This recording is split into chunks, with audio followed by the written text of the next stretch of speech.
Hello and welcome or welcome back. Today we're just going to be doing something a little bit different. And instead of just explaining it all like I've taken 50 takes to do, I'll stop wasting your time. I'll stop ranting and rambling and all that fun crap, and I will just get right into it. Today we're just going to be talking about World War Z, the movie, while there's some World War Z in the background, but it happens to be Walking Dead, and if everything goes right, there will be Dying Light music in the background. So yeah, I don't know. That's just a little bit of fun. I don't know. This is a new format for me, so bear with me, please. But if you if you end up liking the video, please consider liking, subscribing. That would help out so much. But either way, thank you for clicking on the video. Thank you for hanging out. I'm going to start this by saying I remember seeing the trailers for this movie leading up, and it just looked very good, very different when it comes down to like a zombie infection type of movie, with the zombies kind of just crawling on top of each other, and like the scenes in the trailer. I'm probably not going to use any footage because I don't know. This is a different thing for me, so I'm not going to like end up getting struck and have to do this shit a million times. And also, go watch the movie. It's a good movie. So, but anyway, the movie starts off and goes through like a news. What would you call it? Like a news like montage of like your typical. This is what's happening. They're recording the outbreak starting out and everything like that. And then it cuts to Brad Pitt and his family. He has a wife and two daughters. And they're just doing breakfast, that whole wholesome family thing. And then they get ready to go. And by the way, if you think this movie's gonna be boring in the beginning, it starts like the first 5.5, 6 minutes are just like setup, and then shit starts to hit the fan. So yeah, it starts off running pretty much, which is always good. But they set up one of his oldest daughter has asthma. They set it up that it has to be like I don't know what would you call that when you're writing a script. It's like a plot thing. I don't. It adds to like the stakes and stuff like that. You know what I mean? But they say grab your inhaler. I don't think she does, because it sets it up, right?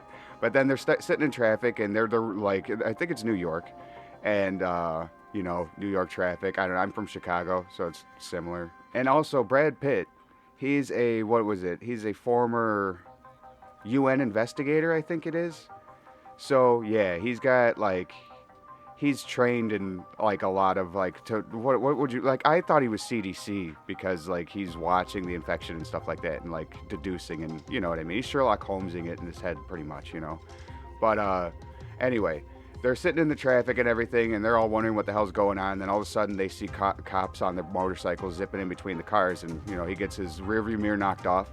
They're all like, what the hell's going on? He gets out, looks around, grabs the mirror, gets back in the car, and then another cop rolls up and says, stay in your car. And then he gets slammed by he gets ran over by a zombie driving a garbage truck. I'm pretty sure he became a zombie as he was driving. I could be wrong, but but anyway, he kind of cuts a path. The zombie cuts a path, and so Brad Pitt drives right behind him and keeps up.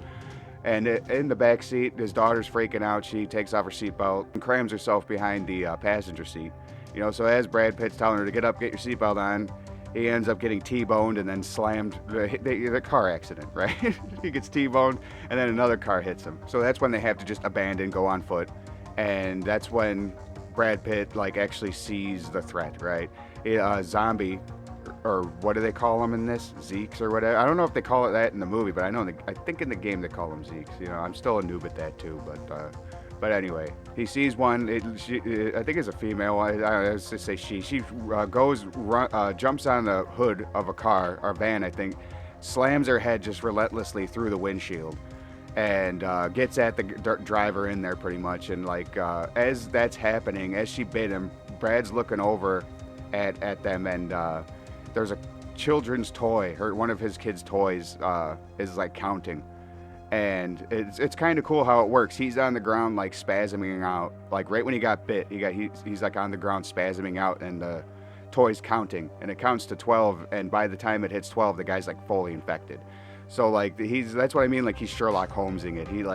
He has a bead on it. Like my thought is like UN investigator. Like I don't know what kind of shit he was investigating for the UN, but But anyway, they end up finding an RV, so they steal that or whatever. It was abandoned. I don't know. It's a fucking apocalypse. Is it stealing? I don't know. But they get in there, and then the daughter starts having an asthma attack. So they have to stop at, like, I don't know, fucking Walgreens or something, and go and loot that. And while the dad is looting, we're going to the pharmacy. He runs into a guy that looks like a bad guy, right? That's in the pharmacy, and he sees the bad guy, quote bad guy, sees that, you know, he has his daughter with him, and they obviously need help. So he's just like, you know, what do you guys need? He ends up being a good guy. He gives them the albuterol and something extra. He said, this works wonder for my kids. So the guy, he ends up being a good-hearted man. You know what I mean? He looks like a crackhead, but he was a good man. But anyway, as that's happening, his wife is actually being assaulted by real bad people, right? And, you know, as Brad goes running up to it, he has his hand up. He has a rifle in his hands, and he's trying to, like, reason with it. He puts his hands up with the rifle. He's like, hey. And the guy gets up, starts shooting at him. I would have just shot this. I'm sorry. In Minecraft. Like, what the hell were you thinking? No, stop trying to rape my wife. Fuck off with that shit. Anyway, they end up, as, like, this is going down, they're in contact with, Brad's old boss, and they're setting up like an extract, right? And after they leave the Walgreens or whatever the hell it is, the wife spots like a tall apartment building. And, you know, I can't remember if Brad Pitt notices this, but we notice it. There's just a bum sitting in an alley drinking as, like, zombies are running around fucking, you know, eating people. So remember that. But anyway, they fight their way up through the apartment and the apartment complex, and the daughter ends up, like, finding an apartment filled with a family there, Hispanic family, and they let him in, you know, and Brad Pitt, like, tries to convince them to come with him. He's just like, like, in situations like this, if you stay, you die, pretty much. You know, if you keep moving, you have a better chance of living. And obviously Brad Pitt has, like, a place to go, so I don't know why this guy, I mean, he's proud. He wants to, like, sit in his home protecting his family. I get it. But the second that Brad Pitt arms up and leaves, like, he tapes, like, arms up, meaning, like, I think he takes a kitchen knife and he puts magazines on his forearms and maybe shins. I don't even know. But, you know, the areas where a zombie can fucking bite you. And, like, the magazine thing, I remember watching this over 10 years ago. It came out in 2013, by the way. But if I didn't say that already. But I remember watching that and being like, that's ingenious. Because they are just zombies. Yeah, they could bite harder because they don't feel, right? Like, the thing that holds us back from being as strong as we actually are is pain. It's self-preservation. So if you don't have any of that, you could just power right through it. So those motherfuckers are... But I don't know if they could bite through a damn magazine with duct tape and all that. So that's a pretty ingenious thing. I like that. But anyway, as they leave and they're fighting through, the family's kind of like bickering with each other. And they're a little loud. And then, like, as the dad's, like, closing up the door, it starts getting banged on, you know, by, like, obviously something that wants in with, that, you know, wants to eat them, okay? Wants to eat them. Wants to eat their asses.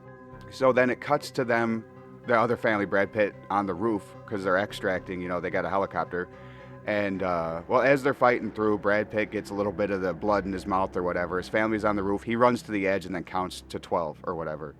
And because, you know, if he were to have changed from getting that shit in his mouth, he would have just fallen right off the fucking edge. It's another kind of, like, very smart thing, I suppose.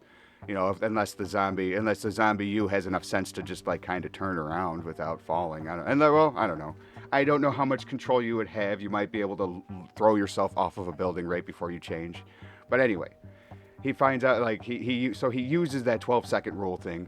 You know, and then after that, you know, he what was it? The kid makes his way. The Hispanic family had a child, right? One son. It was a father, a mother, and a son, right?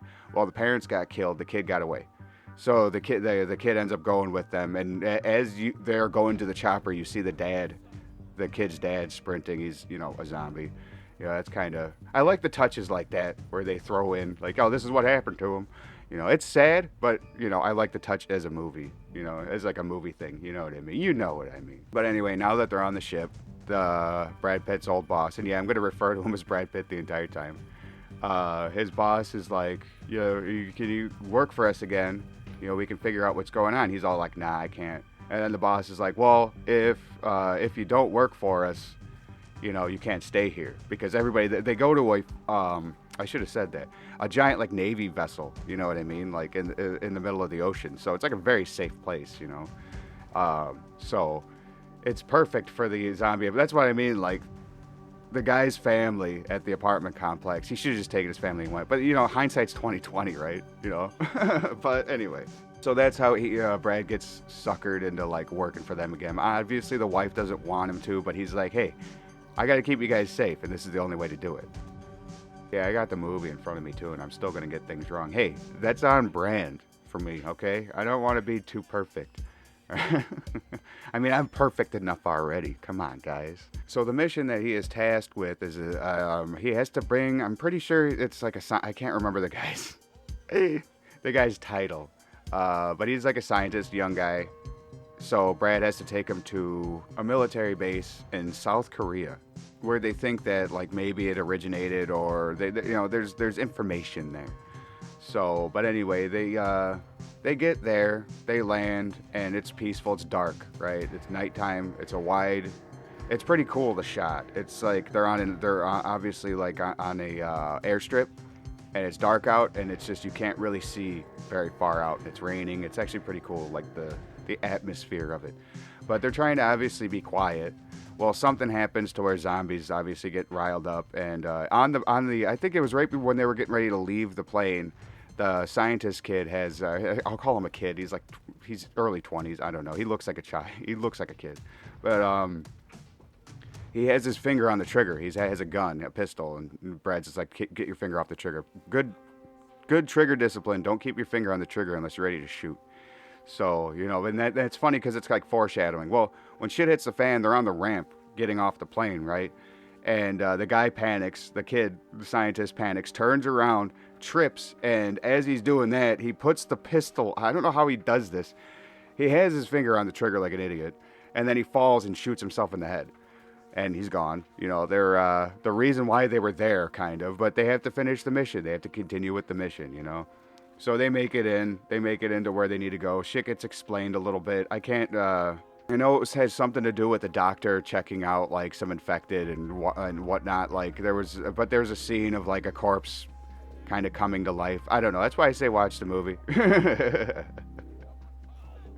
But the better part that I remember, I'm pretty sure this is the part where they have a prisoner, and he's like ex-CIA or something like that. The guy's like ripping out his teeth and shit like that. Like, I can't remember the actor's name, but I'm pretty sure he's relatively famous too.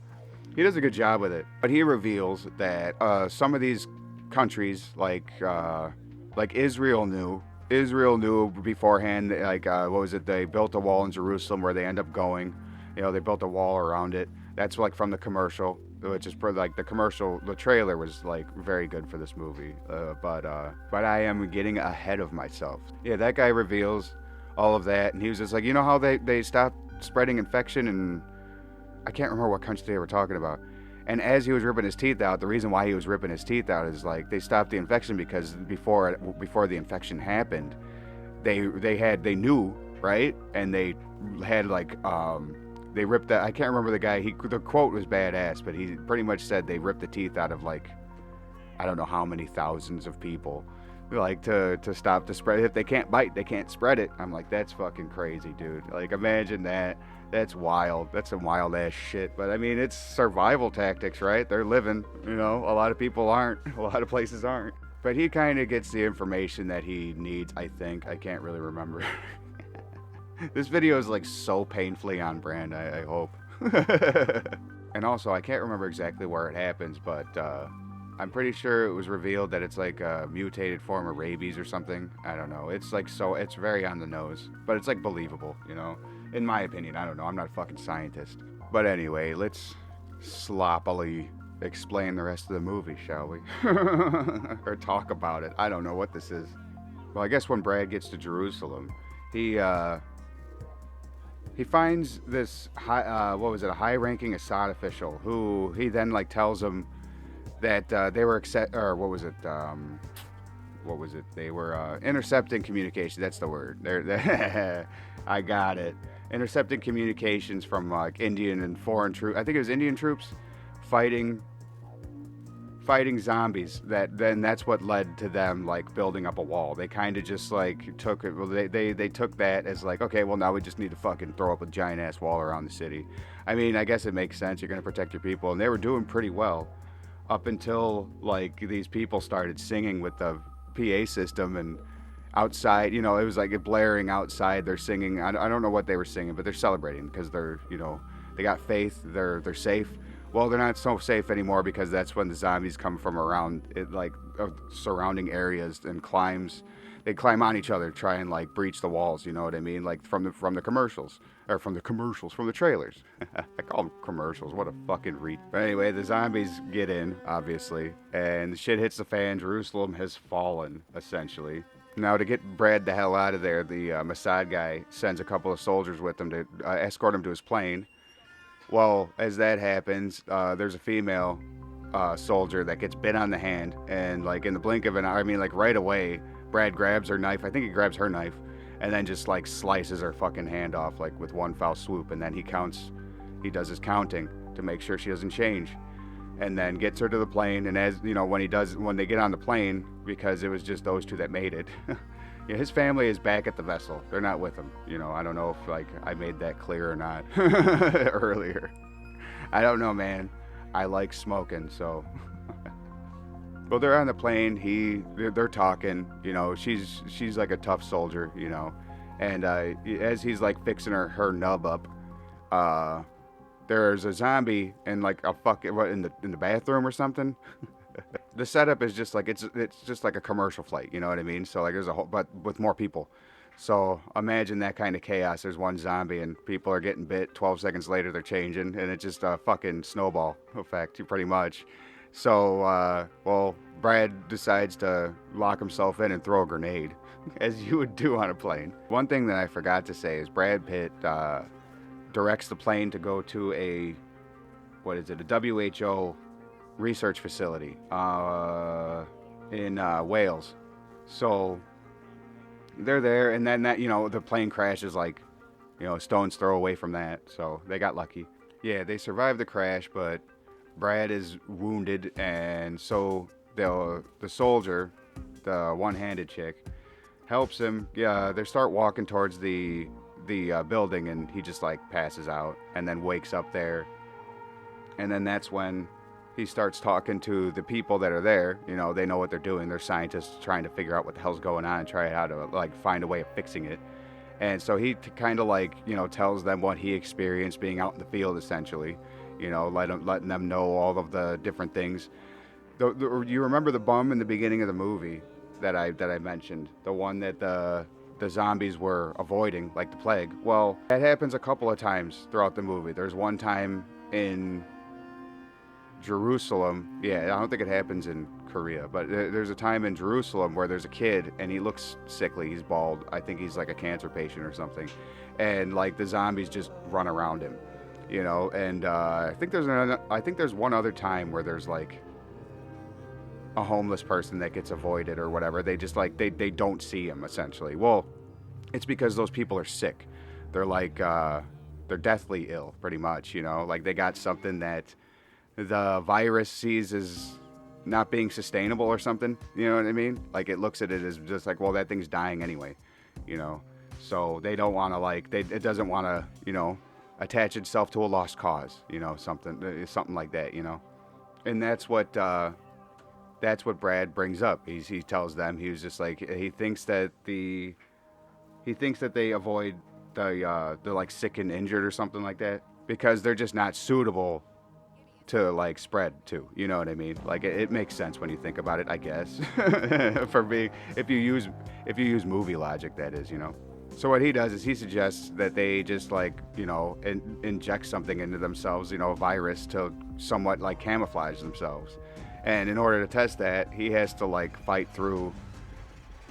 Wow, man, he has to go from like one wing to another with like a bunch of zombies in between that are like pretty much dormant, because what happens is if there's nothing to like attack and eat and spread to, the zombies then just go dormant, essentially. But they're still obviously aggressive as hell. They hear one sound and they're just going to swarm on it. So that's where the whole thing, it now turns into like a stealth game. But like obviously there are stakes. Like there's what, like there's three of them I think that go out to do it, and then it ends up just being, or to like, you know, obviously get through there and get to the where the diseases are, and it ends up just being Brad in the end. But the other two just turn around and go back essentially. You know, they get split up, they get fucked. I know it's a pretty good scene. There's high stakes, it's high tension. It works pretty well. But he makes it to where they keep the diseases, and he gets trapped inside of like this box where they keep it. It's like what is it? What would you call it? It's like a containment box thingy. It's a little like a little room inside of a room essentially. You know what I mean? Maybe I'll put a picture on the screen. I'm not sure. But he's trapped in there, so he can't really. And his weapon's outside. He leaves it outside when he opens up the door, which is, you know, big brain. So he's like going through this thing of diseases, right? And he just doesn't know what the hell to do. And so he's just, they're sitting there watching him through the cameras, like, oh shit, what is he going to inject himself with? You know, hopefully it ain't fucking AIDS or something like that, you know. But he ends up injecting himself with something, and he waits a minute, and then he opens up the door, and then he just goes face to face with the zombie that was there. Like it doesn't see him, you know. So he just like walks past it, and then it gets locked in the little room, and it's kind of sad. He's sad. The zombie's sad. I kind of feel bad for him, but anyway, he makes it back, and it's just like a whole scene of him just like strutting through. You know, he's strutting through. He's got the box of disease and everything like that. You know, he goes in, he gets himself a soda pop, and then he you know, because there's zombies down the hall where they came from, blocking the way where he needs to go. So he makes a whole shitload of noise like down the hallway there, you know, but he does it in like such a Chad way, you know, and then the zombies just split, you know, as he's walking down the hallway, they just kind of walk around him like they did with the kid. So, with the sick kid earlier, you know. But I think it ended up being, I don't know, what ends up happening is they end up making like a vaccine of sorts. It's not really a vaccine as much as it is like a camouflage. They give it to people to be able to fight back. And the zombies really essentially can't fight back because they see these people as being sick. I think they said it's an advanced, like a altered form of meningitis or something. I'm not even 100% sure what that is, but I don't know. Apparently that works. But that's pretty much the movie. I did a shitty job recapping it because that's on brand, man. That's the way I am. I'm here to chill. I'd strongly suggest like watching it if you haven't already, or like me, I haven't watched it in a long time, and then I watched it again, and I had a better opinion of it than I did before. It's not like I hated the movie before, but like I looked at it as like the overarching story as being kind of secondary, like the first time I watched it, if that made sense. It's like I think that was just me like paying more attention to just like, I guess, the set pieces and big like action type of sequences, you know, where there's like a lot of like zombies going on.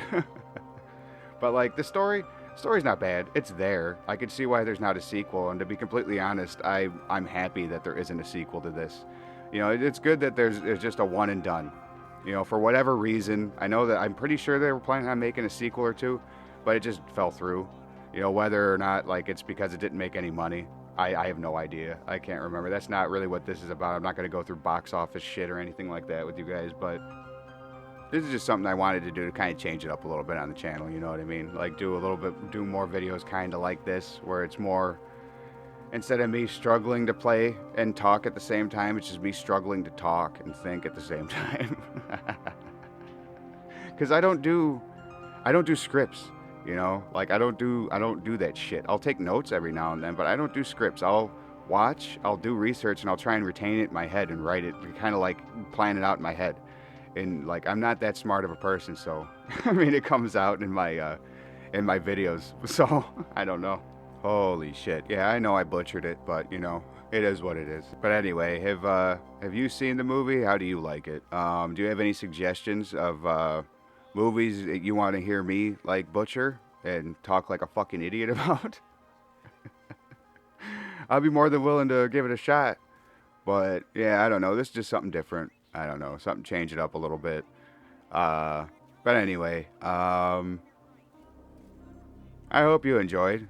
I don't really see how, but you know, if you did, I really appreciate you.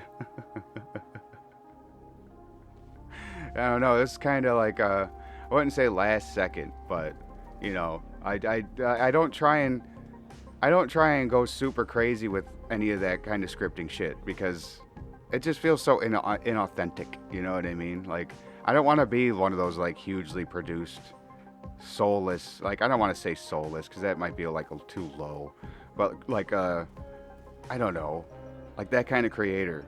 Like, I want to be like at least a little bit more authentic. You know, like I'll watch, I read, and then I put it together in my fucking retarded brain. So that's just that's just the way I see it. I don't know. That's the way I want to do it. But anyway, I'll stop ranting and rambling and let you get on with your day or night. If you would just please consider doing all the things that YouTube likes and that I appreciate very, very much. Thank you so much for hanging out. It really does mean the world to me. I know I say that all the time, but this time, if you stuck through it, you're a trooper. I really appreciate you. But anyway, you have a good one, and I will catch you on the next one.